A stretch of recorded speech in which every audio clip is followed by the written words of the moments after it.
الحمد لله وحده والصلاة والسلام على من لا نبي بعده أما بعد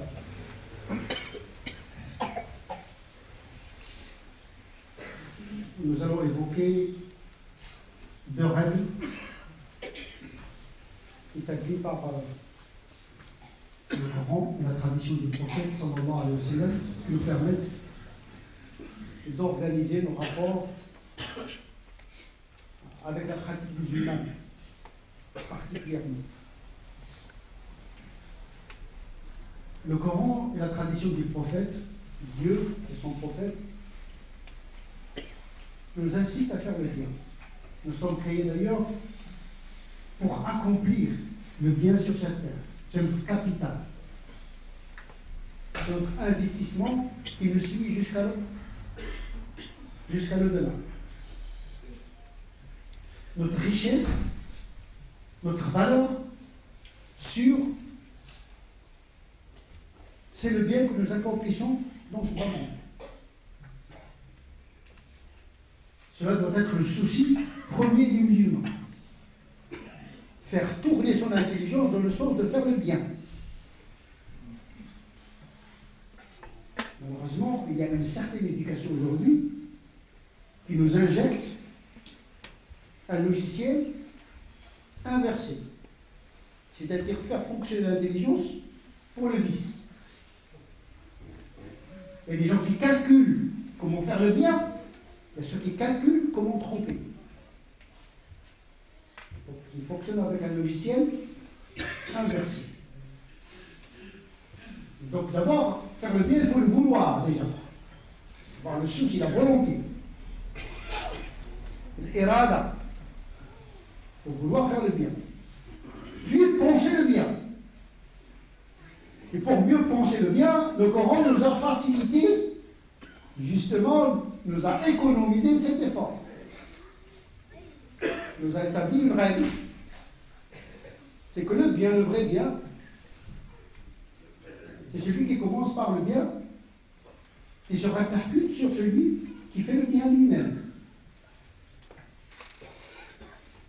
Le bénéfice du bien doit impacter l'acteur lui-même. Celui qui fait le bien, il le fait pour lui-même. D'abord, comme si l'islam veut concentrer l'esprit du musulman sur soi.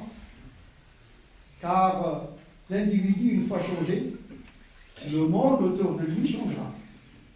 C'est une économie de la transformation.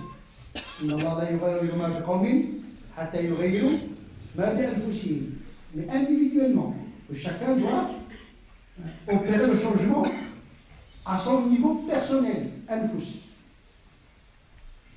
Donc c'est une responsabilité éminemment individuelle.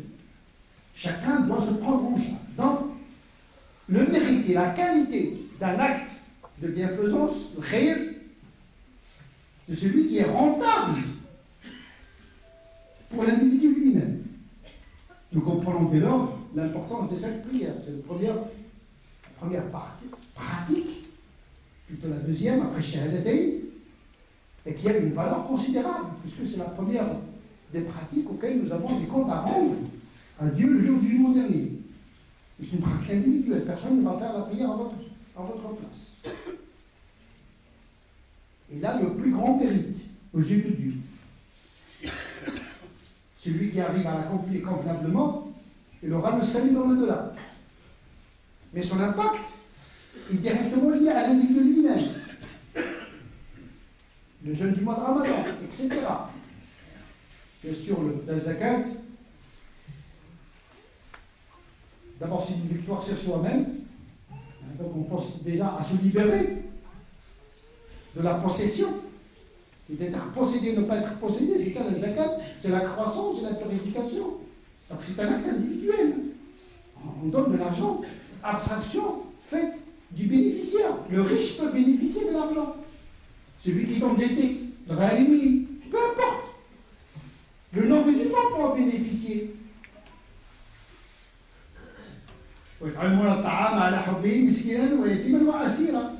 Le captif, le non-musulman, peut bénéficier de ce don. L'essentiel, c'est d'avoir la victoire sur la cupidité.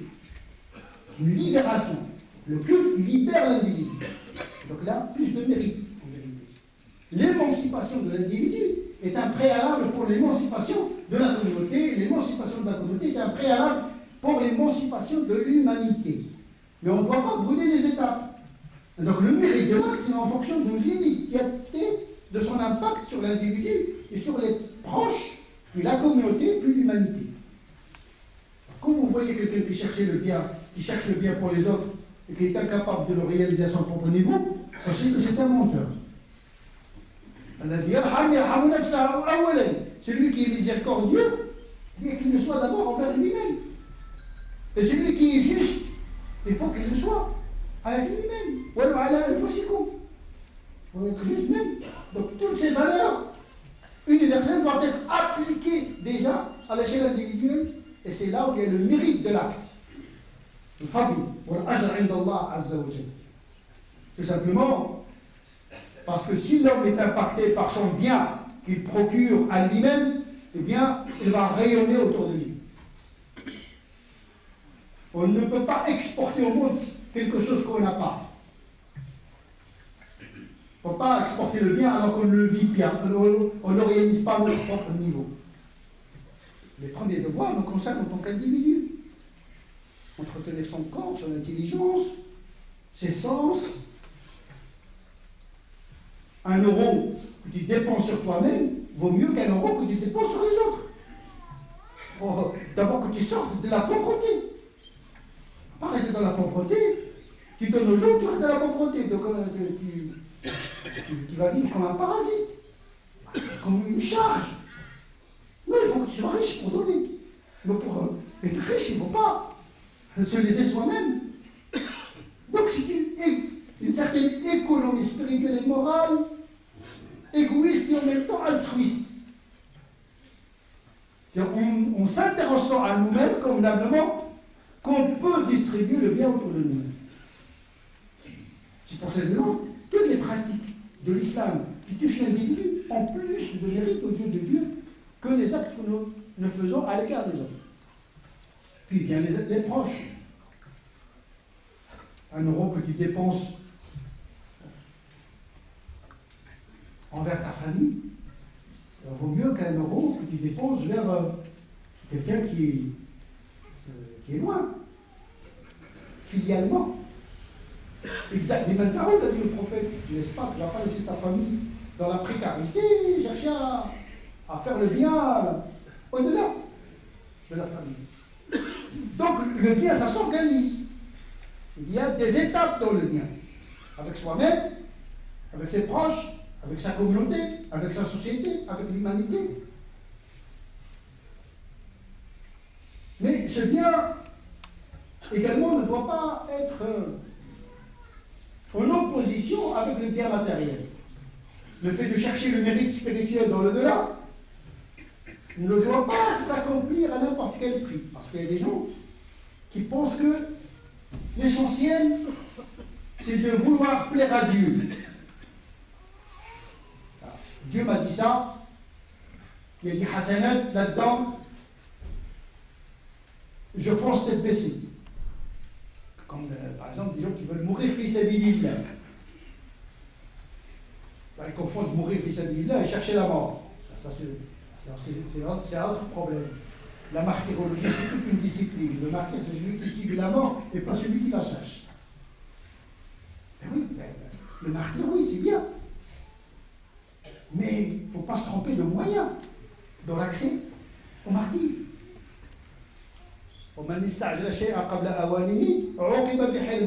Celui qui anticipe la mort pour plaire à Dieu, bien sera privé du mérite.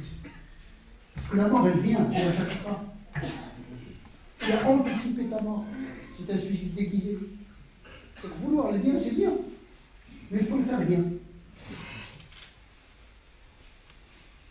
Il faut que ce bien impacte l'humanité. Il ne faut pas que ce soit absurde. Parce qu'il y a des gens dont la religion rend complètement fou. Il y a un texte, un hadith, etc. Il le met en pratique en 2 secondes. C'est pas comme ça que ça fonctionne. Il y a faire les conséquences de l'acte. Et donc le mérite de l'acte, c'est en fonction de sa valeur spirituelle originelle, mais également en fonction de ses conséquences. Ben, la prière alors c'est bien. Mais si quelqu'un est en train de noyer à côté de vous, il dit écoute, tu peux noyer, moi j'ai la prière, je fais ma prière, j'écoute Dieu, la prière c'est plus important. Et non, la prière tu peux la rencontrer et sauver une vie. Un médecin qui fait la chirurgie, il dit écoute, Dieu m'a ordonné de faire la prière, la prière c'est la meilleure des actes, le miracle, etc. Je sors de la salle d'opération et je fais ma prière et je laisse crever le malade. Non. Il ne faut pas que la loi de Dieu soit interprétée de manière absurde. Parce que Dieu ne met pas devant un dilemme le croyant. Ou tu choisis le de là ou le de bas monde. Dieu n'éprouve pas les gens de cette manière. C'est pourquoi il y a des dérogations, des facilités pour que la pratique ne soit pas absurde. Il y a toujours un principe de régulation de la pratique en fonction des conséquences à court terme et à long terme. Ce qui est bien peut devenir un mal, vu les conséquences qu'il va procurer. On sait tous que le fait d'ordonner les biens, d'interdire un acte malfaisant, c'est un acte bien. Et parfois, il vaut mieux ne pas interdire le mal que de l'interdire, parce que le concerné, il va passer d'un mal à un pire. Donc c'est une conséquence. Tu peux interdire à ton enfant de faire ceci, mais tu vas le pousser à faire le pire. Donc tu t'es conformé à une règle en cherchant le bien, mais la conséquence de ton acte, c'est complètement l'inverse. Ibn Taymiyyah un jour était avec ses disciples. Ils ont remarqué les Tatars, les Mongols, ivres, morts, ivres. Et un de ses disciples a voulu leur interdire la boisson de l'alcool. Les disciples de Taymiyyah sont des ulama. Donc Ibn Jawziyya, c'est un savant. Il dit j'ai voulu interdire, j'ai voulu les gronder. C'est pas bien de boire de l'alcool, sachant qu'ils étaient musulmans convertis. Ibn Taymiyyah lui dit non, laisse-les boire. Comme si le fait de laisser boire, c'est un bien. Le mal, il devient un bien. Et Ibn Taymiyyah d'expliquer. Il dit écoute mon disciple. Dieu, quand il interdit le vin, c'est parce qu'il est la cause des conflits. La adawa. Shaitan, il exploite l'ivresse pour semer le conflit. Le Coran explique l'interdit. Généralement, chaque fois qu'il y a une obligation et un interdit, le Coran explicitement, implicitement, il explique le pourquoi. C'est ça le délit, c'est la raison de la loi, pas la loi en tant que telle. Il y a des gens qui disent délit, c'est le Coran. Non, c'est la raison du Coran qui est délit. La preuve, c'est pas le texte, c'est la raison du texte. Et la raison du texte, c'est parce que le vin, il sème le conflit entre les gens. Mais pour ces gens-là, le vin les calme. Parce qu'une fois devenus normaux, ils tuent les musulmans et violent les femmes. Et dans ce cas de figure, le fait de boire le vin pour eux est une recommandation. C'est ça le bien. Pas de se conformer à la lettre d'une injonction.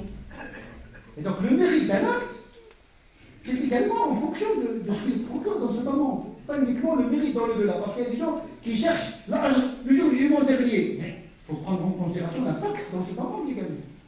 C'est ce que nous voyons aujourd'hui dans le monde musulman, des pratiques qui frôlent la folie et l'absurde. Parce qu'à force de chercher à plaire à Dieu, parfois on le fait de manière vraiment contre-productive. Et donc le mérite de l'acte, pour résumer, c'est en fonction de ce qu'il procure comme intérêt à l'individu lui-même, à ses proches, à sa communauté puis à sa société, à ne pas brûler les étapes, mais également en fonction de son impact dans ce bas monde déjà. أقول لا أقول قولي هذا وأستغفر الله لي ولكم. اللهم اهدنا فيمن هديت وعافنا فيمن عافيت وتولنا فيمن توليت وبارك لنا فيما أعطيت وقنا اصرف عنا شر ما قضيت فإنك تقضي ولا يقضى عليك وإنه لا يذل من واليت ولا يعز من عاديت تبارك ربنا وتعالى. اللهم لا تدع لنا في هذه الساعة الكريمة ذنبا إلا غفرته ولا هما إلا فرجته ولا كربا إلا نفسته ولا دينا إلا أديته ولا مريضا إلا شفيته ولا ضالا إلا هديته ولا تائبا إلا قبيلته ولا مظلوما إلا نصرته ولا حاجة من حوائج الدنيا لك فيها رضا ولا فيها صلاح إلا يسرتها.